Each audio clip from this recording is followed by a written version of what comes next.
Hi, and welcome to Salsa Goals, where we break down salsa music and dancing concepts. And thanks for tuning in to part 2 of this series. Have you ever wondered why some salsa dancers are so smooth and in sync with their partner, while the rest of us struggle like fish out of water?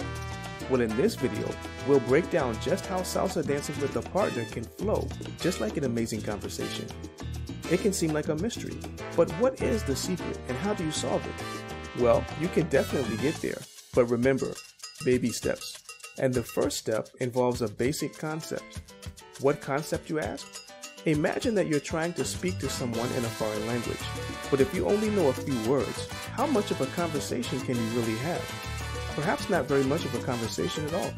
However, if you study and build up your vocabulary, even if that vocabulary is only very basic, eventually you'll be able to hold a decent conversation.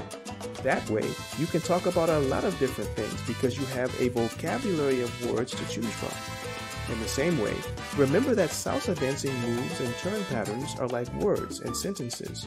And regardless of the grammar format or the style in which you dance, if you want to be able to smoothly flow from one move to another, you will need to have a vocabulary of moves and turns to choose from. Of course, that vocabulary will start out at a very basic level, but that's okay. With practice, that dance vocabulary will grow.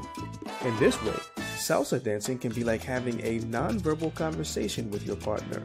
And in order to have a great salsa conversation that flows smoothly and sets the dance floor on fire like lava from a volcano, we need to increase our vocabulary. And we do that by learning and practicing the basic fundamental moves. But there's still something else that you need to know if you want to take your salsa dancing conversations to the next level. What is it? Stay tuned for the next video. And also, please leave a comment below and hit the like button if you enjoyed this video. So until next time, keep dancing.